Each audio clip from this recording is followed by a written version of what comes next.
Los diputados y los senadores tienen acceso a pasajes en avión. Lo que se estaba publicando es que tanto Milei como tu compañera usaron esos pasajes para ir a lugares para hacer campaña. Quería preguntarte si esto es así, Javier.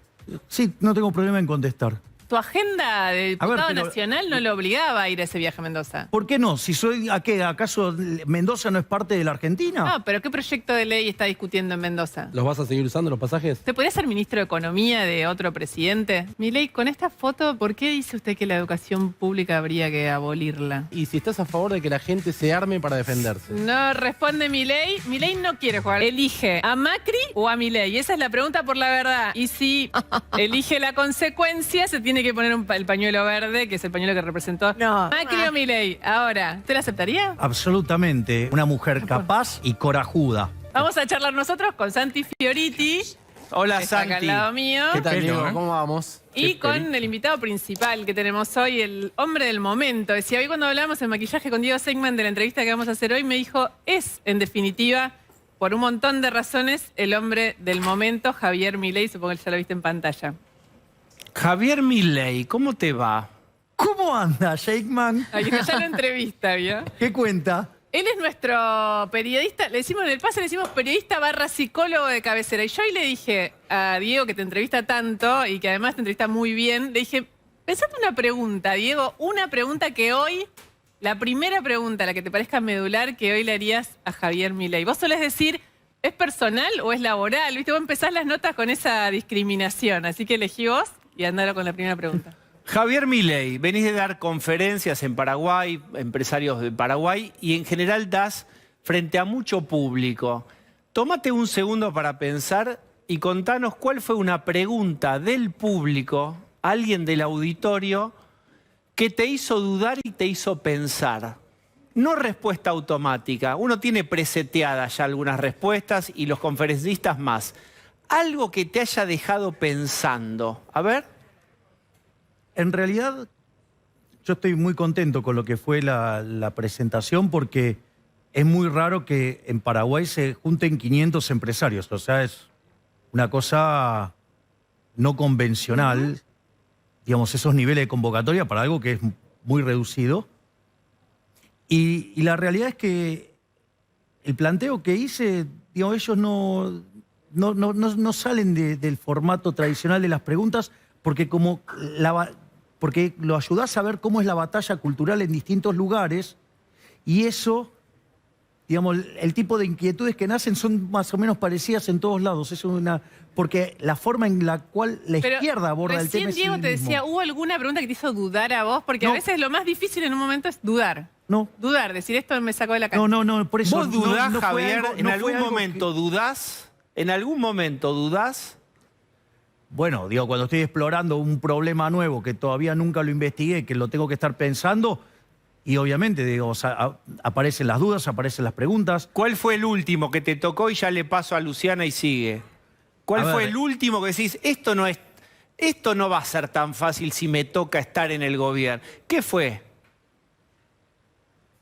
Bueno, digo, yo tengo claro que las reformas que yo planteo son bastante disruptivas, tienen todas sus complejidades, pero en eso lo que pasa es que son tantos años de estudiar la teoría económica, masticar la evidencia empírica, estudiar tanto el caso argentino, es que, digo, a mí, la verdad es que digo, yo tengo bien claro cómo se sale de esta situación. O sea, no solo que tengo claro cómo se sale, cómo se hace, y además tengo la convicción. Eso, digamos, a mí en esos términos no tengo Dudas. así dudas, claro, o sea, digo, porque nada, pero yo me dediqué a estudiar eso. O sea, mira, ¿cuáles son los dos grandes problemas que tiene hoy la Argentina? Una es la inflación, ¿no? Sin duda. Y otro, digamos, es el tema que tiene que ver con la falta de oportunidades, que la gente no encuentra oportunidades, que se va... Bueno, eso es un problema de falta de crecimiento.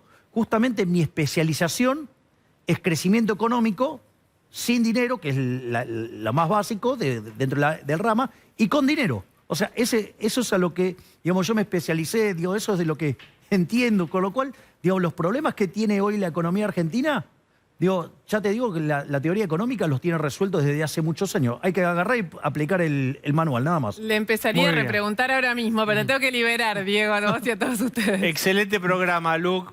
Igualmente, Nos vemos, gracias. Gracias, nos vemos el jueves que viene. Y ahora sí, bienvenidos formalmente a Verdad Consecuencia. Te lo contamos recién. El País habla de Javier Milei por un montón de razones. Hay quienes se espantan frente al fenómeno Javier Milei. Hay quienes adhieren, lo siguen como si fuera una estrella de rock.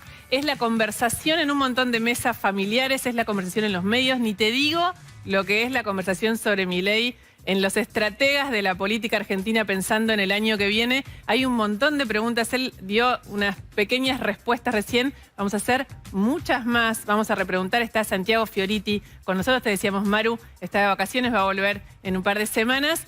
Y hay mucho tema para hablar de hoy, porque Milei representa un fenómeno que contiene otros liderazgos también, si se quiere, otras representaciones de una política casi antipolítica, le dicen la casta, odiar a la casta. Está Amalia Granata también acá en el estudio, y un poco como una contracara o como un origen, en un principio podría ser de todo esto, la Argentina sin educación. Hoy, acá, en Verdad Consecuencia, Bruno Giacono te va a mostrar por primera vez números oficiales, números que tuvo que reconocer el Estado sobre los chicos que dejaron la escuela en la pandemia y no volvieron nunca más. La de la secundaria, la que vamos a hablar hoy, es la que está enamorada de Javier Milei, que cree que lo va a sacar de todos sus problemas. Así que también vamos a hablar de la juventud. Pero antes de ir con Santiago, otro tema, que fíjate cómo cantó esta canción, lo vimos todos.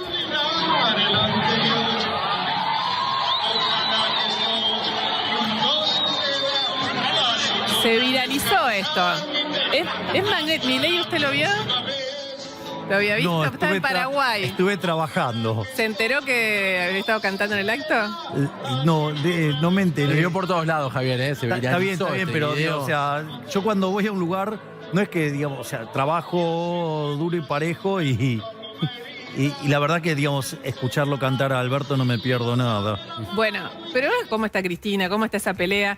Pero hay otra que está teniendo capítulos, si querés, menos explícitos, pero casi igual de intensos, y que se está dando en Juntos por el Cambio y específicamente entre Macri y Larreta. Y el origen de esta pelea, más allá de quién es el candidato a jefe de gobierno, tiene que ver con otras cosas también. ¿De Larreta y Macri? Sí. Bueno, Macri hoy, lo que me cuenta de mí el entorno del expresidente es que le está tomando de algún modo examen a Larreta. ¿Hasta qué punto va a ser la reforma si le toca ser presidente? Que Macri no hizo, no pudo, no quiso, no se animó y que hoy dice son indispensables para hacer. De ahí te llevo al invitado del día. Macri está diciendo varias de las ideas que representa Milei me representan a mí. Esto genera escozor. ¿En quiénes? En el radicalismo, que mañana, como bien decías, hace la Convención Nacional, y en el propio Larreta, con quien Milei evidentemente tiene muchas críticas porque todo el tiempo lo está criticando a Larreta, y Larreta dice, yo no voy a hablar de Milei, estoy haciendo un plan de gobierno y un plan económico para el próximo gobierno. Bueno, ahí lo escuchabas recién a Santi y obviamente, bienvenidos formalmente. Gracias, Luciana, gracias, Santiago. ¿A usted le interesa que se rompa Juntos por el Cambio? No, no es un tema que tiene que ver conmigo. Lo que sucede es que hay una lectura sobre eso que emerge a partir de lo que yo considero que le debe la política a la Argentina. Una de las cosas que para mí habría que hacer para ordenar el tablero político es, por un lado, que queden de un lado los colectivistas y que por otro lado queden aquellos que abrazan las ideas de la libertad. Porque ¿cuál es mi experiencia? Mi experiencia es que, o como yo lo veo, tiene que ver con que cada vez que se hicieron estos frentes electorales para ganar una elección, fueron exitosos en lo electoral, pero fracasaron en la gestión. Llámese, la alianza fue exitosa para ganarle al peronismo Maquinaria y lo logró, y fue un gobierno desastroso. Cambiemos fue un armado electoral para ganarle al kirchnerismo y fue sumamente exitoso, porque no solo le ganó, sino que en la segunda, en la elección de medio término, fue arrasante el triunfo, y sin embargo fue un fracaso el gobierno. Y cuando aparece esa idea y dice, bueno, entonces esto solamente puede ser gobernado por peronistas porque son los únicos que tienen vocación de poder y verticalista, nos encontramos con el Frente de Todos, que es un gobierno aberrante. Entonces, si vos no podés ordenar el tablero en términos de visión, eso te genera un problema del momento de gobernar. Eso es lo que yo creo. ¿Por qué? Porque un lado quiere una parte quiere ir para un lado y otra quiere ir para otro. Está bien, pero para eso necesita ganar antes de gobernar, y si necesita ganar, tiene que ganar con alianzas. Por eso le pregunto si le interesaría, no digo que usted lo haga, pero le parecería pero está que bueno le- el que le punto, sirve. Luciana, está muy bueno el punto, porque en realidad lo que yo digo es que para ser parte de un nuevo fracaso, ¿sí? Yo no quiero estar ahí. Es decir, yo creo que de esto solamente se sale abrazando nuevamente las ideas de la libertad. Entonces, yo no puedo, por ejemplo, por fines electorales, para ganar una elección, unirme con colectivistas, ya sea la Unión Cívica Radical, que es la Internacional Socialista, la Coalición Cívica, que es un desprendimiento por izquierda del radicalismo, tampoco con las palomas que forman parte de esa coalición. De hecho, son mucho más parecidos en términos de pensamiento al kirchnerismo que a cualquier solución liberal. Entonces, y del otro lado, ¿qué te tiene que quedar? Y te van a quedar los liberales, te van a quedar lo que tiene que ver con espacios de centro-derecha. Entonces, digamos, vos ahí te vas a encontrar, por ejemplo, con lo que tiene que ver con el caso de los peronistas republicanos, te puedes encontrar con el peronismo federal, te puedes encontrar con el menemismo. O sea, todas expresiones que ponen un norte sobre la libertad individual, sobre el individuo. Entonces, cuando vos llegás, cuando vos llegás al poder, vas a tener mandato. O sea, la gente, si llego yo al poder, ¿vos qué crees que, digamos, si saco una motosierra para cortar el gasto público, ¿vos crees que alguien se va a sorprender? No. Está bien, Sí, no, lo quería llevar a Javier a uno de los temas del día, Sí. Luciana, que tiene que ver con una denuncia que se hizo por el uso de pasajes en el Congreso. Recordemos que los diputados y los senadores tienen acceso todos los meses a pasajes en avión. Lo que se estaba publicando es que tanto Milei como su compañera en la Cámara de Diputados usaron esos pasajes para ir a lugares para hacer campaña. Quería preguntarte si esto es así, Javier. Sí, no tengo problema en contestar. Lo primero que quiero señalar es que ustedes pueden chequear mi Instagram. Todo el dinero que me entra a mí, todo el dinero que me ingresa, es todo lo que es transferido después del sorteo. Es el primer dinero de punto. O sea, salario. claro, o sea, yo no me quedo con un solo peso. Primer punto.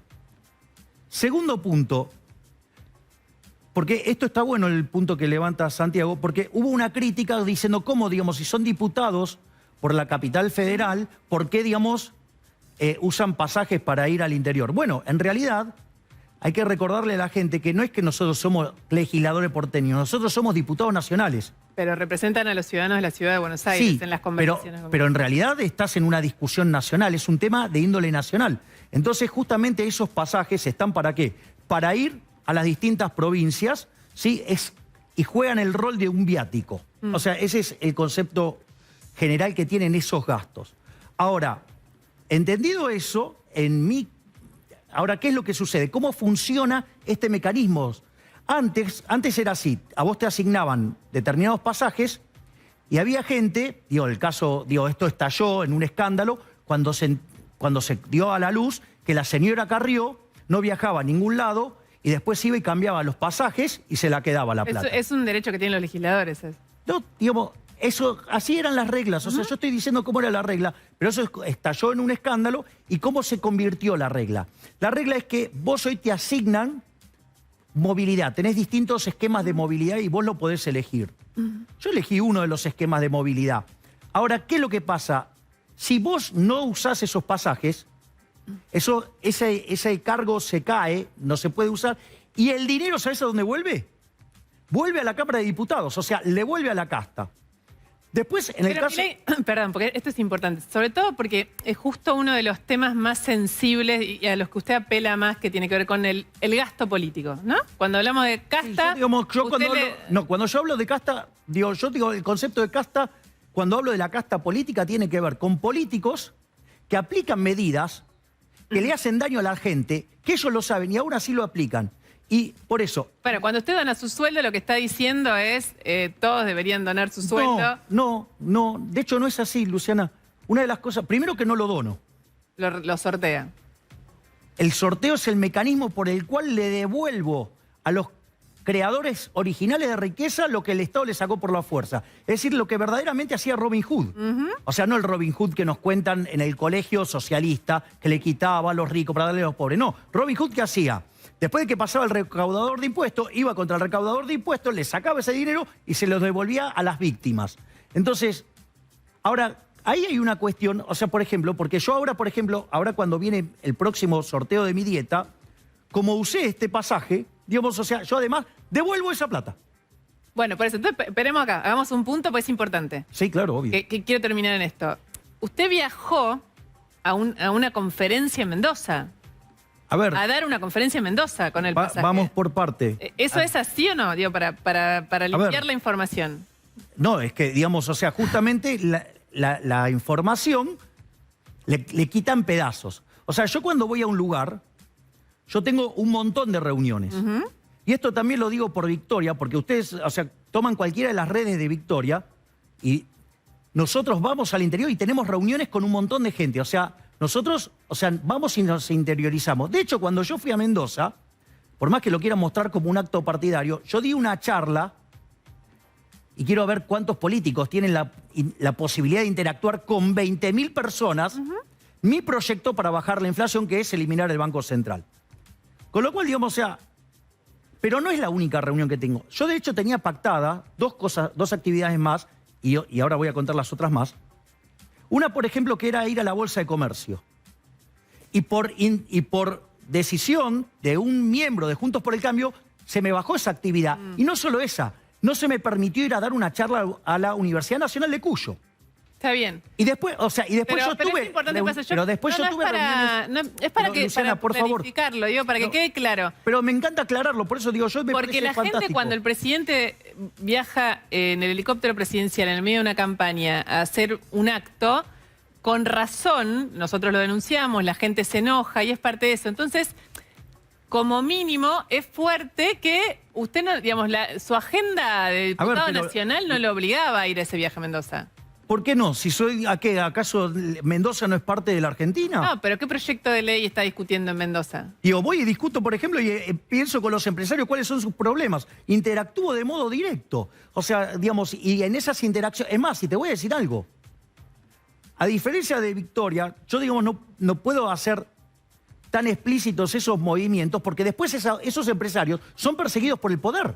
Porque vos, ¿cómo te crees que tomaron esos empresarios cuando los dirigentes de Juntos por el Cambio, ¿sí?, me censuraron y me bajaron la conferencia de la Bolsa de Comercio? ¿Cómo, digamos, sabes que, digamos, esa vocación totalitaria no les va a aplicar a ellos? Que dicho sea de paso, ese problema no solo lo tuve en Mendoza, lo tuve con Morales también, que me censuró un acto. Y vos decís, bueno, y también me generó muchos problemas el señor Montenegro en Mar del Plata, ¿sí? Ahora, ¿son solamente de Juntos por el Cambio los que me hacen problemas? No, también me hacen problemas los kirchneristas. Yo tenía pactado un acto en La Matanza, lo tenía todo cerrado, y el señor Espinosa bajó la línea de que se me tenía que bajar el acto y se me bajó. Por eso ahora el 10 de junio lo hago. Eso tiene que ver con riñas de la política. Yo sobre su pasaje, si usted ahora decidió devolver la plata, ¿es porque siente que a lo mejor no estuvo bien? No. Por ahí no estuvo, No. por ahí cuando hablamos de la duda, Pero no, porque bien digamos, o sea, venirse a Mendoza no, no pero tiene nada que ver con de ser vuelta, diputado nacional. sí estuve haciendo actividades de diputado nacional, ¿sí? Y tanto Victoria como yo lo hacemos abiertamente. Hay una cuestión de economía de escala. Si yo voy a un lugar y tengo un montón de reuniones, bueno, ya que estoy, además hago una clase. O sea, y de vuelta, no es que yo voy a hacer política, hago una clase donde le estoy contando. En este caso fueron 20.000 mendocinos que escucharon mi propuesta de cómo terminar de... ¿Los vas a seguir usando, Javier? ¿Los vas a seguir usando los pasajes? Si se da una circunstancia como lo que pasó en esto, digamos que fue por una cuestión de organización y operativa, hubo que usarlos, sí, no tengo problema, los uso y después, o sea, cuando viene el sorteo, devuelvo la plata. Digo, ¿cuál es el problema? O sea, solamente fue un puente. ¿No es más fácil pagarlo y listo? Depende, porque a veces, o sea, no conseguís los pasajes o tenés algunos problemas para conseguirlos. Entonces, digo, no es todo tan fácil a veces. Estaba Amalia Granata con nosotros, que no la saludamos todavía. Buenas noches, Amalia, bienvenida. Ahora vamos a conversar con ella. Yo tengo una... Obviamente, todos saben, Milei es economista, lo conocimos como economista. Sigo siendo economista, y orgullosamente. Supóngase que hay no sé, elecciones y gana un presidente que usted puede avalar, pero no es usted. ¿Usted podría ser ministro de Economía de otro presidente, digamos, en este momento? Voy a contar, me encanta la pregunta, es una muy buena pregunta, y la voy a contestar contando el caso de quien para mí fue el mejor ministro de Economía de la historia argentina. ¿Quién fue? Domingo Cavallo. Cuando vos mirás el desempeño de Domingo Cavallo, cuando yo hago esta afirmación que acabo de hacer, eso tiene que ver con lo que fue Cavallo durante el gobierno de Menem. Hay un trabajo de Gerardo de la Paulera, Bossoli e Irigoyen que se llama Passing the Buck y evalúa todos los gobiernos de la Argentina. Y el mejor gobierno de la historia argentina es el primer gobierno de Menem. Y si ustedes, bueno, ustedes son chicos, pero digamos, o sea, los que tienen más años como yo se acuerdan, Menem arrancó y lo chocó un par de veces el auto, por decirlo de alguna manera. Venía de la hiperinflación de Alfonsín y tuvo la propia. Digamos, falló el plan Bungibor, falló el plan de Herman, hasta que después le encontró la vuelta con Cavallo. Fue tan fuerte lo que se generó eso que esos 4 años hicieron que fuera el mejor gobierno de la historia, con lo cual, ¿y quién era el ministro? Cavallo. O sea, Cavallo... También fue el ministro de la Rúa cuando vino. Bueno, a eso, digamos, me estás expoliando la respuesta, Luciana. O sea, y después, vos fíjate que Cavallo también fue ministro de Economía con De la Rúa y fue una gestión desastrosa. Entonces, ¿dónde estaba la diferencia? En quién sabía manejar el poder. Menem sabía manejar el poder, De la Rúa, como todo radical, no sabía y colapsó. O sea, vos no serías ministro, para responder la pregunta de Luciana. ¿No serías ministro de nadie, ni de Macri, por ejemplo, que hablás con él, o de Patricia Bullrich, por decir un nombre? En realidad, lo que se debería, para que se diera esa situación, tendríamos que tener un presidente que tenga lo que tenga que tener para hacer las cosas que hay que hacer.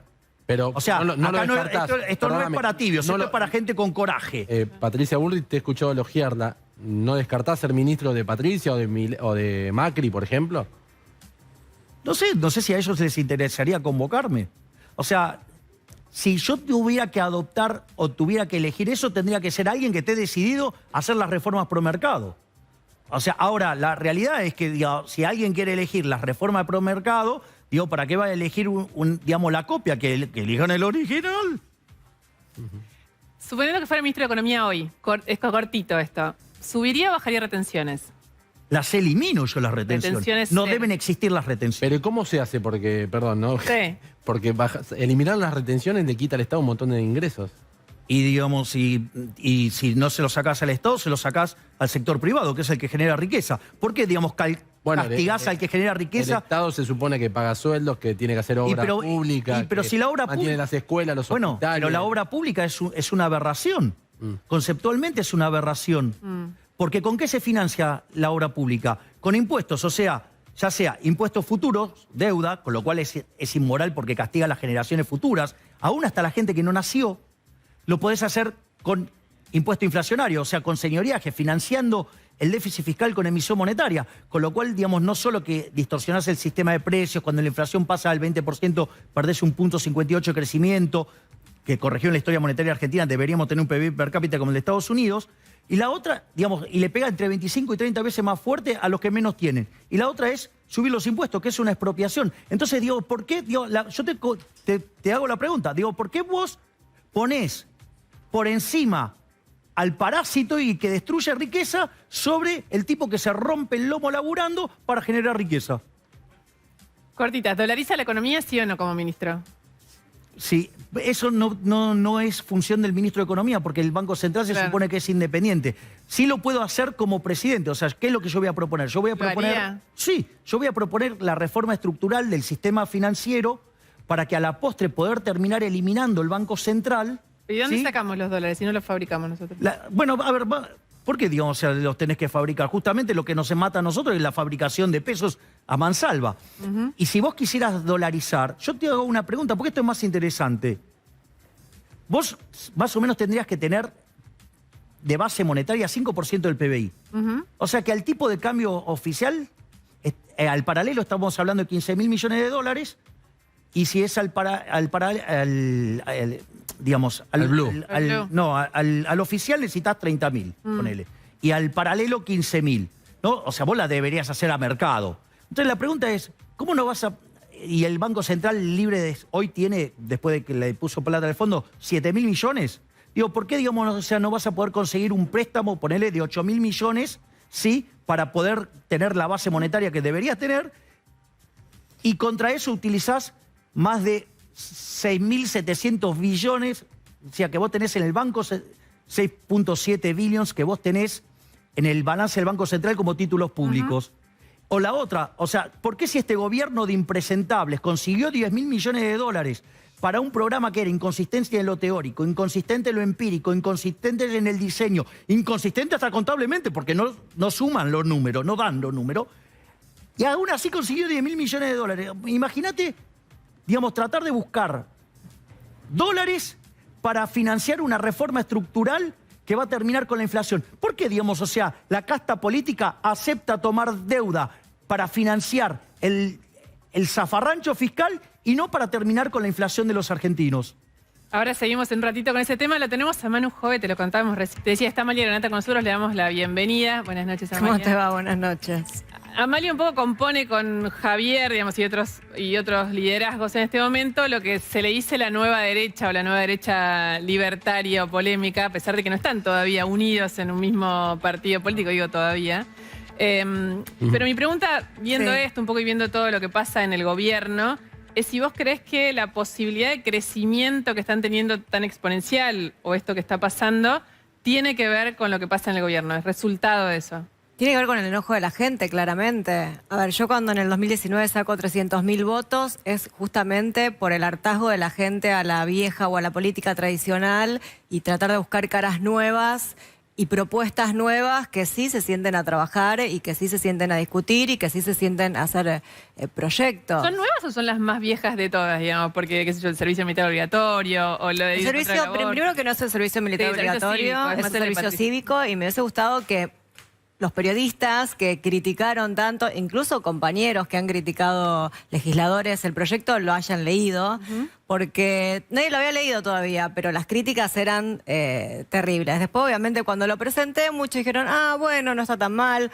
O sea, lo que yo propongo, y te escuchaba vos al principio cuando hablabas de educación, es un tema que la política o la casta, como dice Javier, no se encargó nunca, que es de la educación.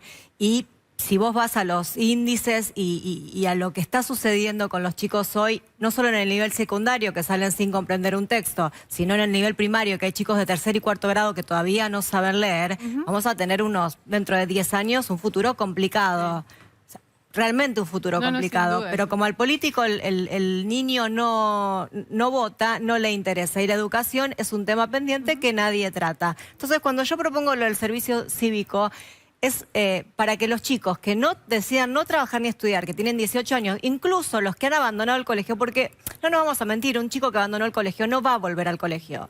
Esa es una ilusión que no existe. No va a retomar al colegio. No va a retomar y va a deber 20 materias. Eso no lo va a hacer y las va a rendir. Eso no va a suceder. Entonces los chicos que tienen 18 años, que deciden ni estudiar ni trabajar, que ingresen al servicio cívico y que aprendan un oficio, el que sea. No solamente un oficio, sino que aprendan a levantarse temprano, a lavarse los dientes, a higienizarse, porque aunque nosotros vivimos otra realidad, hay muchos chicos que no tienen esos hábitos de higiene, de cuidado del cuerpo. ¿Estás hablando de chicos haciendo eso? Digamos, no, chicos de 18 años. ¿Vos decís que de 18 años no tienen las rutinas básicas? Muchos no, y te puedo llevar a lugares donde ni siquiera tienen un baño, hacen caca y en el barro. Duda, en Argentina la mitad de la población está... Imagínate lavarse los dientes. Bueno, lo decías vos recién, yo lo que mencionaba al principio es un informe que hizo Bruno Giacono, que consiguió, por un pedido de acceso a la información, que por primera vez el gobierno nacional reconozca cuál es el número oficial, yo creo que es mucho más, ahora Bruno lo va a decir, de chicos que no volvieron a la escuela después de la pandemia.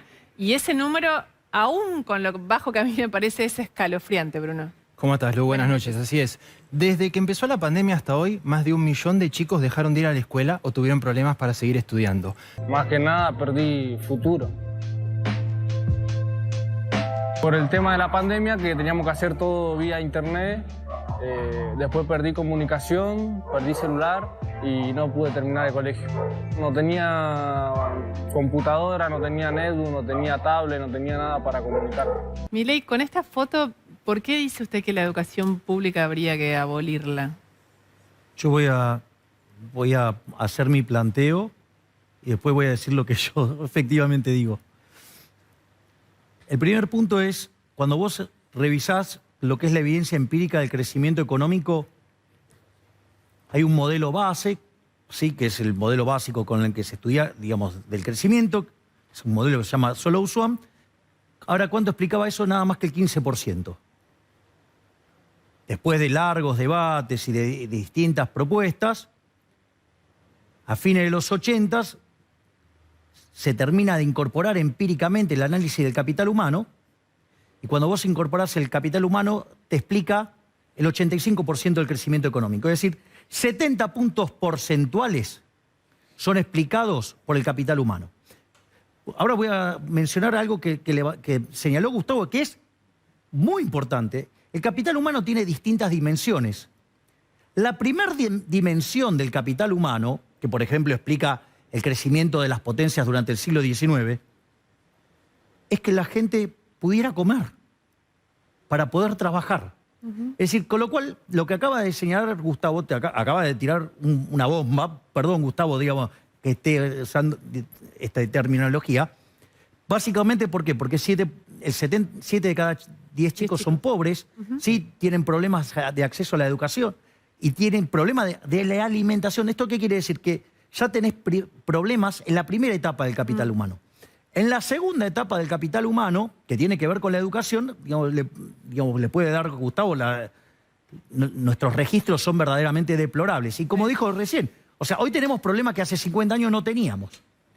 Se le cayó el micrófono a Gustavo, sí, no aviso pasa nada, porque ahora después no va a poder hablar. Yo aviso, ayudo con... El otro tema es, ahora el problema es, cuando yo hablo del tema de la educación pública, yo digo que puede ser de gestión privada o de gestión estatal. Esa distinción Gustavo la hizo. Y lo que pasa es, yo lo que estoy proponiendo es un sistema de vouchers. Ese sistema de vouchers, o sea, todas las personas en Argentina van a tener un voucher y van a poder elegir la institución que ellas quieran, ya sea de gestión estatal o de gestión privada. ¿Y eso qué es lo interesante? Que genera competencia, y cuando vos generás competencia, ahí surge lo mejor. O sea, y independientemente que la gestión sea estatal o que sea privada. O sea, por lo tanto, o sea, eso es lo que yo propuse. Propuse que... Porque mira, esto está en un libro de Hayek, es fabuloso, la primera parte. Tenemos que ir a la pausa rápido, cerremos la idea rápido. Sí. Hayek dice, mira, él recita de repente un libro que se llama Los Fundamentos de la Libertad. Los dos primeros libros de ese libro parecen anarcocapitalista, pero dice, bueno, ahora la gente quiere Estado, porque quiere tener estos seguros, porque operan como un seguro. Lo que yo estoy proponiendo es una forma, sí, para los argentinos es tan importante la educación, lo que estoy proponiendo es un mecanismo de financiación, digamos, o sea, que vos puedas poder elegir a dónde vas, independientemente de tu condición social. O sea, ¿por qué? Porque vos vas con un voucher. Entonces, quienes hacen mejor las cosas, les va a ir muy bien. Y los que la hacen mal, digamos, terminarán desapareciendo. Podríamos hablar 2 horas de esto. Y sabemos que es complejo y es profundo. Y polémico. Y muy polémico, claro, porque plantea el individualismo al extremo a la hora de conseguir educación. Gustavo, te agradecemos un montón. Yo quiero que un día le dediquemos un programa entero a la educación. Todos hablamos siempre de eso. Nos encanta que vengas y escucharte. Milei, Granata, quédense acá. Todavía queda programa. Y ustedes también quédense acá. Ya volvemos. Una pausa y estamos acá. Estamos de vuelta. Mira, te digo así. Santiago Fritti tiene una pregunta para Milei. ¿Podés hacerla? No la podés responder, Milei. Espera un momentito. Hablamos mucho de economía, hablamos mucho de educación. Te quiero preguntar por la inseguridad y si estás a favor de que la gente se arme para defenderse. No responde Milei. Milei no quiere jugar, la verdad. Consecuencia es un derecho que los que vienen pueden utilizar o no. Así que va a jugar a Amalia Granata. Después de la pausa, la respuesta y la verdad consecuencia con Granata. Están listos los Bella y Bestia para entrar en acción, pero quedó una pregunta para Milei y el verdad consecuencia para Amalia. Y la pregunta es si está a favor de la aportación de armas para que la gente se defienda de la inseguridad. Bueno, yo, digamos, como seguidor de Gary Becker y adherente a su teoría y a la evidencia empírica, cuando vos a una actividad le bajás el costo y aumenta el beneficio, esa actividad se expande. Cuando vos prohibís el uso de armas, ¿sabes qué? Los delincuentes, por más que se lo prohíban, la usan igual. Está a Les favor. aumentan los beneficios esperados y hay más delincuencia. Está a favor Yo de estoy eso. a favor de la libre portación de armas, definitivamente. Necesitaríamos media hora más de programa solamente por ese tema. Me Amalia quedan Granata. repreguntas, claro. Sí, verdad, consecuencia. Si tiene que hacer una alianza para ser gobernadora en 2023. Ella, en la última elección, fue con Federico Angelini, que es el macrismo en la provincia de Santa Fe. ¿Elige a Macri o a Milei? Esa es la pregunta por la verdad. Y si elige la consecuencia, se tiene que poner el pañuelo verde, que es el pañuelo que representó toda la... ¿No pelea puede por ser la una ley del interna? No. ¿No puede elegir una interna? Macri o Milei. Ahora, aparte yo le dije, se la van, a A Javier. Atención, en la de medio término de Santa Fe fue aliada con el macrismo. Acaba de elegir. ¿Usted la aceptaría? Absolutamente. Una mujer capaz y corajuda. Ahí está. 2 títulos. Javier Milei está a favor de la libre portación de armas de todos los ciudadanos y se acaba de armar una alianza política. Me parece, nos vamos hasta el jueves que viene. Quédate con Bella y Bestia. Hay mucho para seguir acá. En verdad, consecuencia. Chau, hasta el jueves. Que descanse, que estés bien. Gracias a ustedes.